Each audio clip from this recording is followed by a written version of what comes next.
Kemarin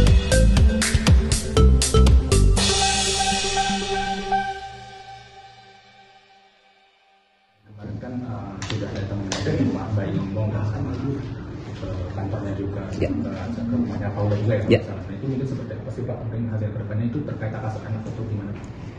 Baik, yaitu kalau istilah dalam hukum acaranya itu kan desente ya. Sebenarnya itu termasuk terobosan hukum bahwa selama ini kadang-kadang kalau untuk hak asuh anak itu kan ada sebagian yang tidak perlu, ada yang sebagian perlu. Jadi kalau nama desente, pemeriksaan setempat itu biasanya kepada objek-objek yang sifatnya seperti tanah, kan gitu, rumah seperti itu ya. Nah ini ada semacam pengembangan, penafsiran bahwa ketika majelis hakim juga memerlukan untuk seperti adanya gugatan hak asuh anak, karena kan nanti hak asuh anak itu kan juga harus dilihat bagaimana kalau anak di sini ya, harus tahu lokasinya juga itu bukan suatu keharusan, tapi kalau majelis hakim menganggap perlu itu bagian dari pembuktian. Karena apa? Karena jangan sampai ketika ditetapkan hanya sifatnya normatif. Ya kalau aturan seperti itu kemudian tidak tahu di lapangannya. Makanya kemarin majelis hakim memang sebelumnya kan di persidangan dimusyawarahkan dulu bahwa ini perlu enggak gitu ya. Itu yang pertama, ternyata majelis hakim menganggap perlu dalam rangkaian pembuktian berkaitan untuk menentukan hak asuh anak itu.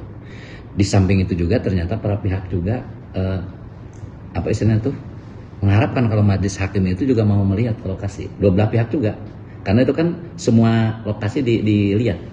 Kemarin ada 3 lokasi, lokasinya tempatnya pemohon, kemudian lokasinya tempatnya termohon, kemudian bahkan termasuk tempat kerja termohon yang selama ini kadang-kadang anak-anak ikut ke tempat kerja. Nah itu makanya dilihat 3-tiganya seperti itu ya. Jadi latar belakangnya memang masih dalam tahap proses pembuktian, dan itu mungkin tahapan terakhir karena para pihak kemarin sudah tidak ada lagi menyampaikan bukti-bukti.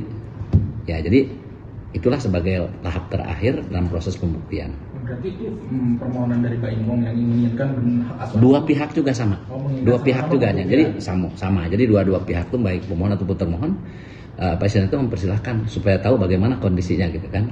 Nah di samping itu ya tentunya karena majelis hakim menganggap perlu. Ya kalau majelis hakim tidak perlu, tidak perlu lah gitu. Itu intinya. Ada sedikit siapa gitu udah kelihatan dari kalau ini Bapak nggak boleh menyampaikan. Karena apa? Karena kan hari ini tahapannya nanti pokoknya jelas kalau udah putusan Bapak bisa menjelaskan ada pertimbangan hakim seperti apa. Kalau hari ini belum boleh. Hari ini tahapannya masih, hari ini kesimpulan. Jadi kesimpulan para pihak, kemudian nanti tanggal 16 itu adalah putusan majelis hakim. Jadi artinya kami belum boleh. Karena nanti seperti apa kita tidak tahu ya hasil musyawarah majelis hakimnya. Pak, gitu ya. Pihak pengadilan mungkin mempertimbangkan nggak sih Pak bahwa sebenarnya itu diatur dalam undang-undang jika anak di bawah 12 tahun ya Pak, di bawah asuhan ibu. Jadi semuanya dipertimbangkan. Ya, itu yang tadi kata Bapak, ketika hakim mau menentukan khusus dalam hak asuh anak itu pasti dipertimbangkan tentang normatifnya. Normatifnya itu undang-undangnya seperti itu ya. Nah, kemudian juga mungkin faktor-faktor yang lainnya juga bisa dipertimbangkan. Sehingga apa? Bagaimana nanti putusan hakim itu yang kita belum tahu. Sebab kadang-kadang ya normatif itu tidak mesti selamanya dipakai. Kita lihat juga faktor sosiologisnya, ya. Karena apa? Karena kan intinya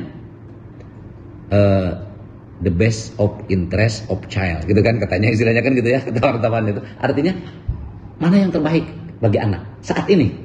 Jadi tidak bisa normatif terus. Belum tentu ketika itu ditetapkan itu belum tentu baik bagi anak, gitu kan? Atau juga sebaliknya, ya. Jadi artinya itu ketentuan normatif karena memang seyogyanya ya anak seumur itu kan gitu ya oleh ibunya, karena memang biasanya anak-anak seusia gitu kan dekatnya ibunya kan gitu.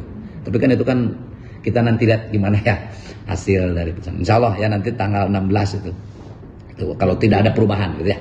Berarti yang anak-anak walaupun tinggal sama sekarang mungkin bapaknya itu belum tentu hak asuh anak dan belum tentu, belum pasti bagaimana hasilnya seperti apa itu belum tahu. Bahkan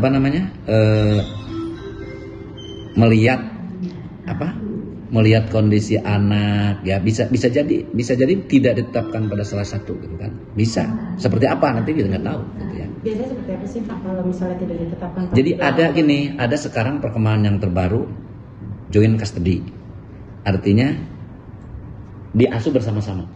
Anak itu bebas mau dimanapun kan bisa seperti itu. Itu Dan itu termasuk yang trendy sekarang itu. Artinya si ibu bapaknya dengan begitu leluasa dimanapun anak berada gitu ya, untuk bagaimana memberikan perhatian penuh pada anak, bisa seperti itu. Jadi sekarang ada tiga pilihan, bisa dengan ibunya, bisa dengan bapaknya, bisa bersama-sama.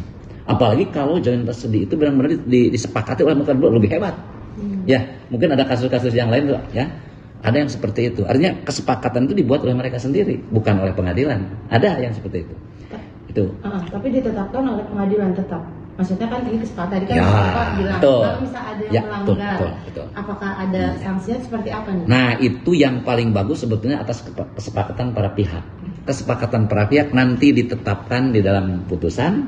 Dengan kesepakatan itu yang ditetapkan dalam putusan, maka nanti siapa yang melanggar. Nah, contohnya siapa yang melanggarnya berarti kan bisa dijadikan alasan bagi untuk pencabutan hak. Kalau contohnya nih, ada kesepakatan ditetapkan di ibunya, kemudian ibunya itu melanggar kesepakatan aturan yang disepakati, nanti bisa diambil alih oleh ayahnya.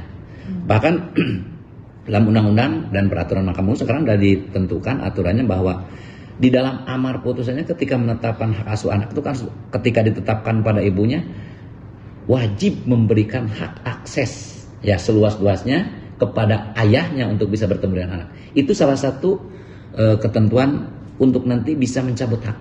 Jadi kalau dia menyimpangi itu, dia bisa diambil alih oleh, tapi tentunya harus proses hukum lagi, pengajuan permohonan hak asuh anak. Begitu. Jadi itu betul, Mbak. Jadi ketika sudah ditetapkan pada salah satu pihak, ada tadi tambahan dalam putusan itu dengan memberikan hak akses. Kalau pihak yang memegang hak asuh anak itu tidak memberikan akses, mempersulit lah gitu kan, atau pokoknya segala macam, ada hal-hal lain mungkin yang dalam perjalanannya ketika pengasuhan anak itu diberikan kepadanya, itu bisa jadikan alasan seperti itu. Itu undang-undang sudah mengatur seperti itu. Bahkan juga sebelumnya kan banyak artis yang cerai di sini, harta gonogini dia sudah sepakat di luar pengadilan dan diputus di sini. Kalau untuk Mbak Im Paula ini apa ada dia juga kesepakatan harta gonogini di pengadilan? Kalau di persidangan belum diangkat ya, belum dimasukkan, belum dikumulasikan ya, digabungkan dengan permohonan cerai talak. Yang kumulasi itu adalah tentang hak asuh anak. Gitu ya. Kalau harta gonogini belum. Mungkin ini kedepannya bisa jadi gitu ya. Kita nggak tahu juga kan. Atau diselesaikan secara keluargaan itu lebih bagus tentunya. Tapi kalau contohnya mau diajukan di pengadilan bisa. Karena hak harta bersama itu, pengajuan harta bisa bersama-sama dengan perceraian, bisa terpisah. Itu bisa. Jadi kapanpun bisa. Contohnya setelah terjadi perceraian, ya kalau tetap kalau bisa itu diselesaikan secara keluargaan. Karena memang kalau untuk harta bersama kan yang tahu hanya mereka berdua, mana yang termasuk harta bersama, mana yang tidak gitu kan. Ya seperti itu.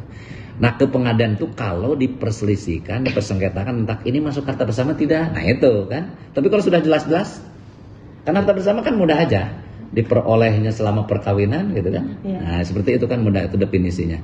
Tapi kalau itu diperselisihkan tentang biasanya, kalau itu si harta itu sudah beralih-alih tangan biasanya gitu kan. Dulu muasalnya perolehan itu dari mana, itu biasanya seperti itu.